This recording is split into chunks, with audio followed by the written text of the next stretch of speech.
मानने के लिए भी तैयार नहीं है।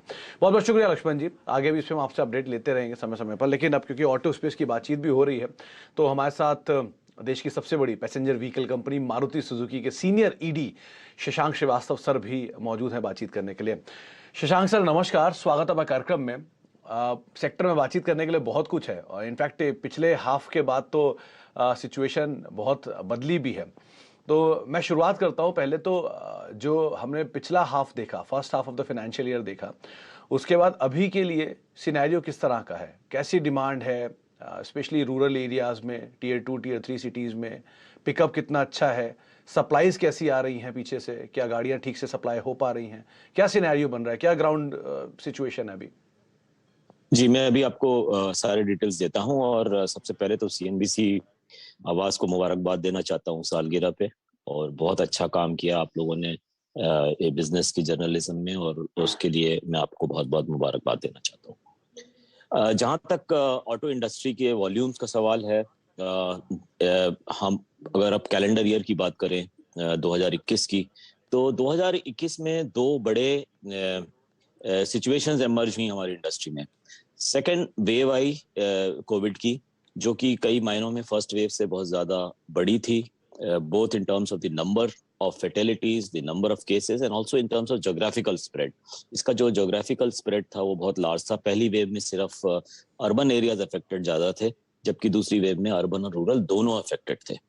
और दूसरी जो सेकेंड हाफ की में एक बहुत बड़ा जो अहम एक इवेंट था या एक डेवलपमेंट था, वो था कि सेमीकंडक्टर के सप्लाई के चलते कंपोनेंट्स की सप्लाई और देयरफॉर जो सप्लाई चेन थी गाड़ियों की, उसमें काफी डिस्टरबेंस देखने को मिला।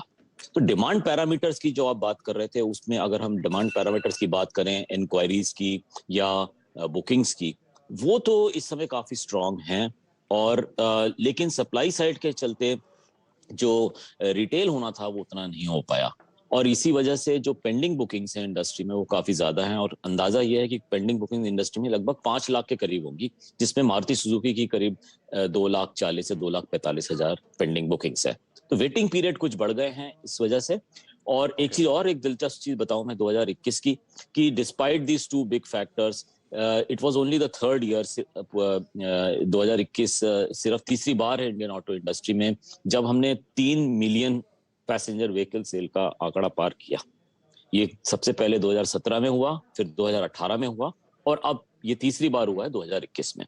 तो ऑप्टिमिज्म है आगे के लिए, और हमें देखना होगा कि कैसे इकोनॉमी डेवलप करती है और सप्लाई सिचुएशन कैसे इंप्रूव करती है आगे आने वाले दिनों में। अच्छा शशांक सर, ये आपने कहा कि ठीक बात है कि पिछले कुछ समय में हमें एंसिलरी सप्लाईज की थोड़ी शॉर्टेज पड़ रही थी, जिसका एक इम्पैक्ट देखने को मिला। दूसरी एक बड़ी चीज़ ये भी हुई कि क्योंकि सप्लाई शॉर्टेज रही तो प्राइस हाइक भी करना पड़ा। कई सारी गाड़ियों की जो कंपनियां हैं उनकी तरफ से प्राइस हाइक होता हुआ दिखाई पड़ा एंसिलरी सप्लाईज को लेकर भी, और अदरवाइज जो इनपुट कॉस्ट है वो भी बढ़ने की वजह से। तो अभी के सिनेरियो को देखते हुए ये कब तक ईज आउट होते हुए हम देखेंगे? जो सप्लाईज का इशू आ रहा है, सेमीकंडक्टर का शॉर्टेज आ रहा है, ये हम मान के चले इस 2022 में फर्स्ट हाफ के अंदर ये खत्म हो जाएगा और प्राइस हाइक गोइंग फॉरवर्ड और होने या उस तरह की उम्मीदें बढ़ रही हैं? जी, तो आपको ये दो, आपके प्रश्न के दो पहलू हैं। एक पहलू है कि सेमीकंडक्टर के सप्लाई से रिलेटेड क्या बेहतरी होगी मार्केट में, सप्लाई सिचुएशन इंप्रूव होगी या नहीं, और कब ये नॉर्मलाइज होगी, ये आपका पहला प्रश्न है। तो उसके मुतालिक मैं आपको ये बताना चाहूंगा कि डेफिनेटली सप्लाई साइड पे इम्प्रूवमेंट दिख रहा है। और अगर आप मारुति सुजुकी की ही बात करें, सितंबर में हमारा प्रोडक्शन जो था सिर्फ 40% था प्लान का, अक्टूबर में ये 60% था, नवंबर में करीब 83-84% था, और दिसंबर में ये लगभग 90% था प्लान प्रोडक्शन के। तो जैसे ये आंकड़े बता रहे हैं, मंथ ऑन मंथ हमें एक इम्प्रूवमेंट देखने को मिल रहा है, लेकिन अभी भी सिचुएशन नॉर्मलाइज नहीं हुई है। और ये सवाल का जवाब देना स्पेसिफिक कि किस टाइम पे ये 100% नॉर्मलाइज हो जाएगा, वो इस समय थोड़ा सा मुश्किल नजर आ रहा है। और उसकी बुनियादी वजह ये है क्योंकि ये एक ग्लोबल इशू है, supply chain across the world are affected. ये सिर्फ एक मारुति सुजुकी या सिर्फ हमारे मुल्क की ओईएम्स की समस्या नहीं है। ये प्रॉब्लम जो है ये सारे ओईएम्स अक्रॉस द वर्ल्ड, जिसमें ग्लोबल सप्लाई चेन इन्वॉल्व है। इसलिए कि एग्जैक्ट टाइम देना कब नॉर्मलाइज हो जाएगा ये कहना मुश्किल है। But I must say and again reiterate that the situation seems to be improving, and hopefully in the near future we will be able to come back to normal. However, on the second question of the commodity prices, जो आपने प्रश्न पूछा कि वो दबाव अभी भी बरकरार है, और यही वजह है कि हमने इसके बावजूद कि कमोडिटी प्राइसेस पिछले 1-1.5 साल में बहुत ज्यादा तेजी से बढ़ी थी, उसके बावजूद हमने जो है प्राइसेस जो है कम बढ़ाई। हमने एक्चुअली 2020 में तो प्राइसेस नहीं बढ़ाई, 2021 में हमने 3 बार प्राइसेस बढ़ाई। जनवरी में 1.4%, अप्रैल में 1.6% और सितंबर में 1.9%। और हम जनवरी में अभी अगले हफ्ते प्राइस फिर से बढ़ाने जा रहे हैं, जैसा हमने ऐलान किया है। लेकिन अभी हमने सारी जो कमोडिटी प्राइसेस इंक्रीज हुई हैं वो पास ऑन नहीं करी है कंज्यूमर को, इसलिए ये दबाव जो है हमें लगता है इंडस्ट्री में बना रहेगा। हालांकि उम्मीद ये है कि commodity prices will become a little more stable as we go forward in the next few quarters. अच्छा शशांक सर, देश की सबसे बड़ी पैसेंजर व्हीकल कंपनी के ईवी के प्लान्स क्या हैं? किस तरह से गोइंग फॉरवर्ड कंपनी इस मार्केट को टैप कर रही है? क्या क्या उन्होंने प्लान्स बना रखे हैं इलेक्ट्रिक व्हीकल स्पेस को लेकर?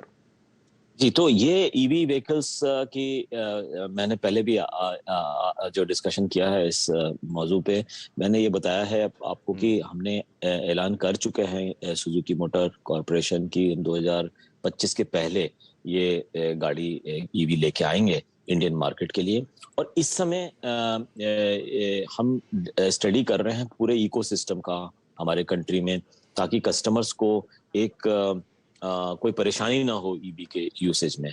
आज की तारीख में हमने देखा है कि ईवीज का पेनिट्रेशन बहुत ज्यादा नहीं है हमारे कंट्री में। इनफैक्ट लास्ट ईयर 30 लाख में से सिर्फ 5,500 गाड़ी करीब ईवीज बिकी थी, जो 0.5% से भी कम है। उसकी बुनियादी वजह 2 हैं। एक तो है कि जो कॉस्ट ऑफ एक्विजिशन है, यानी जो प्राइस है वो बहुत हाई है ईवीज की, और वो इस वजह से हाई है क्योंकि जो बैटरी की जो टेक्नोलॉजी अवेलेबल है आज के दिन में वो बहुत महंगी है, और battery cost is actually 55% of the EV vehicle cost. Battery की कॉस्ट कम करनी पड़ेगी, और एक तो ये बहुत बड़ी बैरियर है इसके अडॉप्शन में, और दूसरा चार्जिंग इंफ्रास्ट्रक्चर हमारे कंट्री में अभी मौजूद नहीं है, जिसके लिए भी काफी काम होना है इसके पहले कि ये लार्ज स्केल पे अडॉप्शन हो जाए। हालांकि हमने ये जरूर कहा है, and I must tell you here, कि आगे आने वाले टाइम में इंडस्ट्री में कंसेंसस तो है कि ईवीज का अडॉप्शन लार्ज स्केल पे होगा। और ये कंसेंसस इसलिए भी है क्योंकि जो आइस इंजन व्हीकल्स हैं, जो इंटरनल कंबशन इंजन व्हीकल हैं, उसकी कीमतें बढ़ती जाएंगी, because governments across the world will impose emission standards which are much more stringent, and therefore the cost of powertrain of ICE engines will go up, and at the same time battery cost will come down, so at some point of time वो adoption बहुत तेजी से होगा। लेकिन consensus जहां नहीं है वो ये है कि ये किस वक्त होगा, और अभी भी एनालिस्ट कह रहे हैं कि 8 से 10% पैसेंजर व्हीकल्स जो है ईवीज होंगी 2028 से 2030 के बीच में। तो हमें देखना पड़ेगा कि ये इकोसिस्टम किस तेजी से बनता है, और हम जरूर ईवी के क्षेत्र में भी उतरेंगे।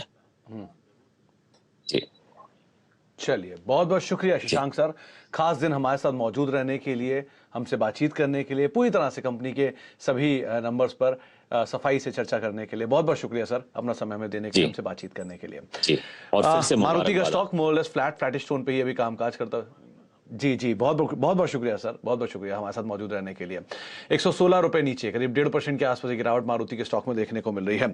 बातचीत करते हैं अब हमारे दूसरे मेहमान से। प्रशांत जी हमारे साथ मौजूद हैं बातचीत करने के लिए मार्केट्स को लेकर। प्रशांत जी नमस्कार, स्वागत है आपका कार्यक्रम में। बाजार में लोअर लेवल से एक अच्छी रिकवरी है जो कि इंडिकेट हो रही है मिड कैप स्मॉल कैप से भी ब्रॉडर बेस्ड बाइंग आ रही है, अच्छा पुल बैक है।